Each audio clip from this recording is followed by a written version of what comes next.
কয়েকটা emergency procedure, emergency management আমরা কিভাবে ট্যাকেল করি।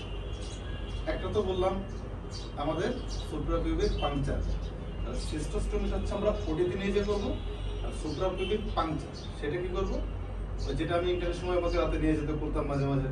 ব্লাডার ডিস্টেন্ডেড, প্রথম কথা bladder distended, acute retention of urine. হ্যাঁ, তখন আমরা আঙুল দিয়ে উপরে ফিল করে ওখানে কি করবো, 18 সাইজের ক্যানুলা আছে না, আমরা যেটা করি সেই ক্যানুলা ঠাস করে ঢুকাই দিব, ঢুকাই দিয়ে টান দিলে দেখবো ওখান থেকে ফটফট করে এরকম করতেছে। এবং দেন স্যালাইন ক্যানুলার সাথে স্যালাইন অ্যাটাচ করে ওটা নিচে ফেলে দিতে হবে। ওইটা টেম্পোরারি, কারণ কি ব্লাডার যখন চুপসে যাবে তখন তো ক্যানুলাটা অংশ বের হয়ে চলে আসবে, ওইটা পার্মানেন্ট সলিউশন। তাহলে সুপ্রাপিউবিক পাংচার করবো আমরা ইমার্জেন্সি বেসিসে। অ্যাকিউট রিটেনশনটা ডিটেক্ট করার জন্য, ব্যাক ফ্লো হাইপারটেনশন প্রিভেন্ট করার জন্য, পেশেন্টের ডিসকমফর্ট এবং পেইন রিলিফ করার জন্য। দেন ফলোড বাই সিস্টোস্টোমি, সুপ্রাপিউবিক সিস্টোস্টোমি। দেন এটা করার পরে ট্যাকেল দিলাম, দেন আমরা সিনিয়র ডাকবো, তোমরা সিনিয়র ডাকবা, ডেকে আমরা ওটিতে পাঠাবো, পাঠায় কি করবো, সুপ্রাপিউবিক সিস্টোস্টোমি। এটা হচ্ছে একটা ইমার্জেন্সি কন্ডিশন। কি emergency condition?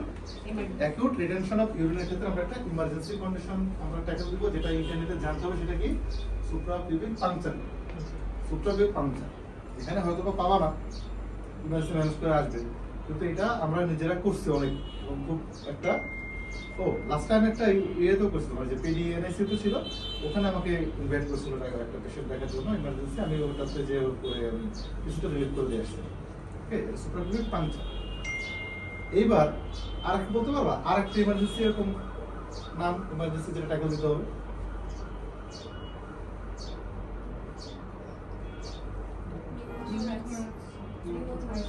Pneumothorax, haemothorax, accident করে আসলো, ব্লাড জমে আছে, পুরো নিঃশ্বাস প্রশ্বাস স্যাচুরেশন ফল করতেছে, পেশেন্ট অনেক লাং চুপসে গেছে, ক্লস করে আছে, সেই ক্ষেত্রে চেস্ট টিউব দিলে সাথে সাথে আমাদের ওটা রিলিভ হবে। তাহলে আরেকটা হচ্ছে টিউব থোরাকোস্টমি। টিউব থোরাকোস্টমি, তাহলে একটা হচ্ছে সুপ্রাপিউবিক পাংচার, একটা টিউব থোরাকোস্টমি। এটা একটা ইমার্জেন্সি আমাদের ম্যানেজ করা যাবে, ঠিক আছে।